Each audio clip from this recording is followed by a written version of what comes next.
What is it gonna be, 18? How much is it? 2,500. So what I'm saying, as a city council for the city of Morristown, I don't think it's right to take ratepayers' money and pay for this. Now, if it was coming from these low-income people, if they were gonna have to pay for it, then I could understand to a point, a little bit more. But this is grant money, and you all do have the money, right? We don't have the money in hand, it's a reimbursement. But you are gonna have the money.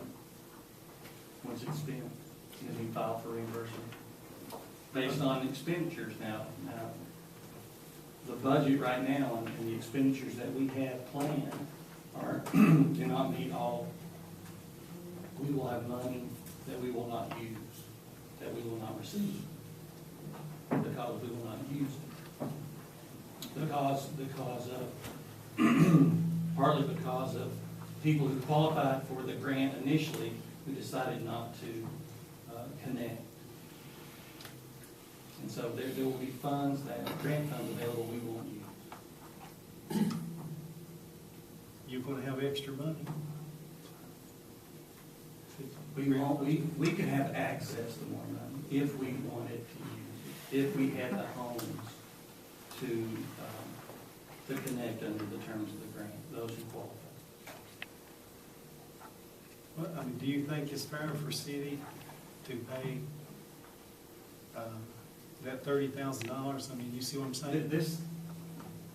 What we're carrying through is an agreement that was reached before I became mayor, and it's a fair agreement. It's money that the city will receive and not have to do any work for, not have any expenditures against.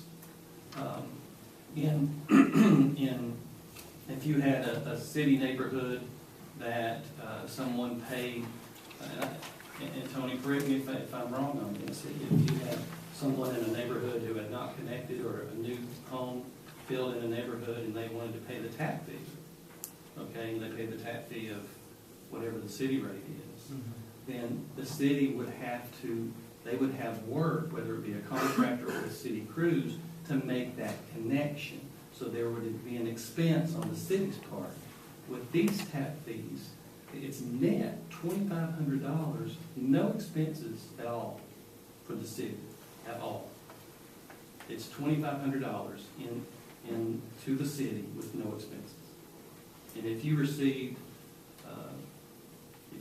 it in the neighborhood now with a new connection, there would be city expenses too. But how are we gonna lose $30,000, the city? I mean, we're guaranteed y'all get this high price, but is it right for these people to get a high price and these other people don't? That's your call. Right. And it doesn't say, it says in the ordinance that you can't go up or down. The ordinance says that, you know. I mean, if y'all have read this ordinance, so I think it's illegal doing this. Plus, Mr. Vale, you know, said the other day, was talking in that finance meeting, you know, it turned out to be whatever it was, but anyway, you know, that there's no gain, but yes, there's gain for the county, because we're gonna lose, the city's gonna donate $30,000 worth of tap fees. So there is a gain for the county, but this is grant money. Why not pay the city the $30,000 so that the ratepayers will not have to pay this? We just borrowed $26 million and get ready to go back and borrow $5 more million. We're in a mess on our sewer. We just had overflow again. I've been asking Mr. Cox and them every other meeting, how are we doing here? How are we doing on that? State's honest about that, you know? Still haven't done anything. I don't know what the state's gonna say this time. I just don't think it's right. Like I said, Who's constructing the lines out there, Bill? Dewey Turner Construction Company out of Denver. Okay, so generally we construct the lines, is that right, Mr. Cox? We always are involved in setting taps and inspections. We had expenses involved in connecting the cut with the line. But we're not gonna, if I understand what Mr. Britton, Mayor Britton is saying, then we're not gonna do $2,500 worth of work. And the tap fees is a slight misnomer. Part of the tap fees is to pay for future needs of the treatment facility, the overall collection system. It's not all just for simply connecting.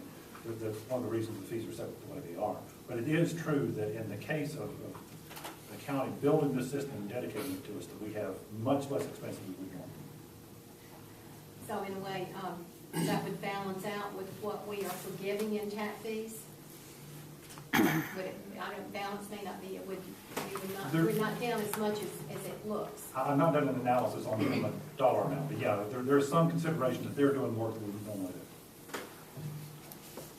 Well, let me ask you this, what if this opens up a can of worms like that girl in here from Road Junction, and they go in, you know, they have sewer running right by, what if they're low income? So what if some of these people come to us and want that tap fee high price, are we gonna do that? I think this is, and my understanding, Gene, this is different. This is a neighborhood where the majority of the sewer systems, the septic tanks have gone bad.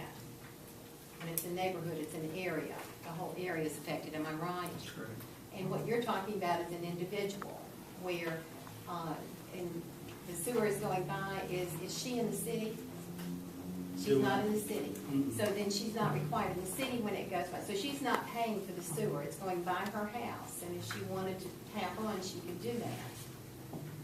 Whether she was on septic now or not, and in the city or not, she paid the outside fee. But she's not in a neighborhood where they've all gone bad. This one, as we talked about in the finance committee, was where we're talking about raw sewage floating on top of the ground and running through neighbors' yards, etc.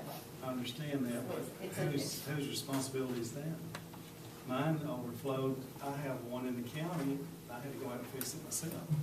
This is a neighborhood, a number of houses. I realize that. Also, this is, the applicant shall bear all costs associated with extending the sewer line to serve outside corporate limits locations. I appreciate It your, doesn't say half price, it doesn't say whatever, it says it has to bear all the cost. I think we're going against their ordinance. I appreciate your question, and I think the attorney addressed it in that we can do, I mean, what did you say we could do, Dick?